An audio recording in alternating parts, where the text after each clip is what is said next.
السلام عليكم، مرحبا بكم في قناة فكرة. أخذت ورق زبدة، ثنيت طرف منه بقياس من 4 إلى 5 سنتيمترات، والآن سأثبته بشريط لاصق ذو وجهين بهذه الطريقة. الآن سألف الكيس ثم أثنيه من الأسفل حتى أصنع له قاعدة. الآن سأثني الطرفين وسأحصل على مثلثات متساوية. أثني إلى الخلف المثلثات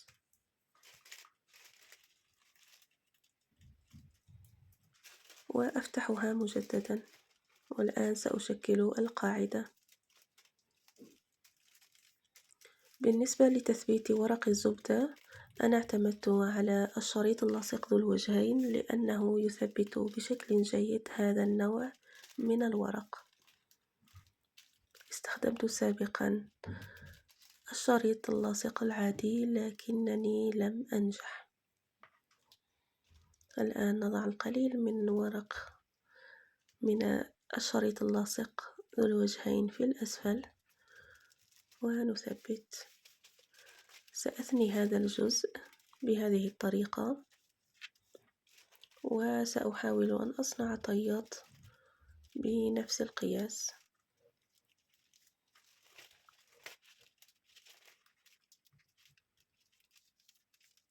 استخدمت ورق الزبدة حتى أستطيع تعبئته بالحلويات والمخبوزات. أرتب الطيات مجددا حتى تكون جاهزة للمرحلة التالية. أضع القليل من الشريط اللاصق ذو الوجهين في نصف الكيس أو في نصف الطيات كما هو موضح. الآن سوف أطوي بهذه الطريقة الأطراف هكذا،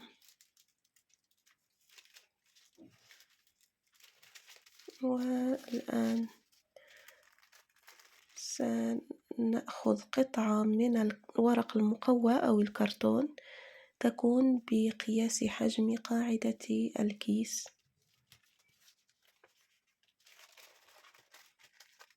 سأفتح الكيس ثم أضعها في الأسفل حتى يكون الكيس متين ويتحمل أكثر،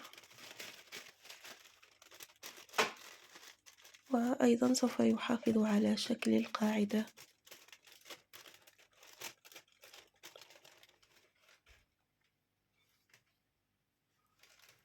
يمكن استخدام أي نوع من الكرتون متوفر لدينا بهذه الطريقة. والآن أصبح الكيس جاهز للتعبئة. نضع المخبوزات أو الحلويات التي نرغب في وضعها داخل الكيس، ثم نقوم بربطه أو بثني الطيات، والآن سنلصقه من الوسط بهذه الطريقة. وهكذا نكون قد حصلنا على كيس صنع منزلي جميل، ويمكنك أن تأخذيه معك في الزيارات والمناسبات. كانت هذه هي الفكرة الأولى من ورق الزبدة. بعد قليل سوف نستعرض الفكرة الثانية.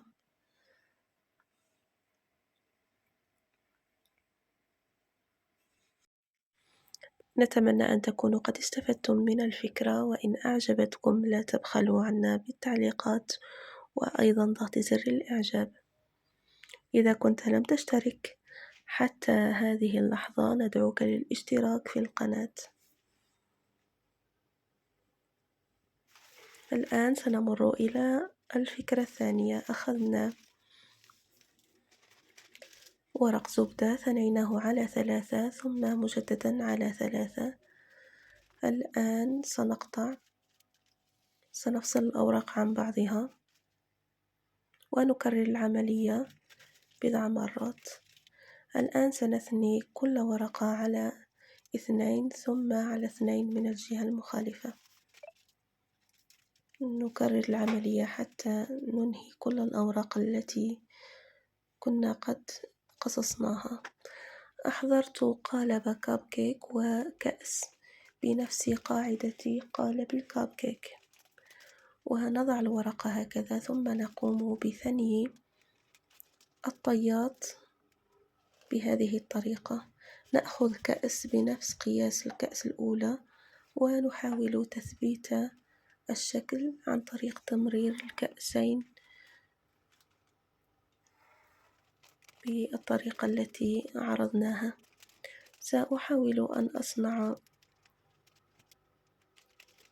قوالب أخرى بنفس الطريقة، أي سأكرر العملية بضع مرات حتى تكون الفكرة واضحة.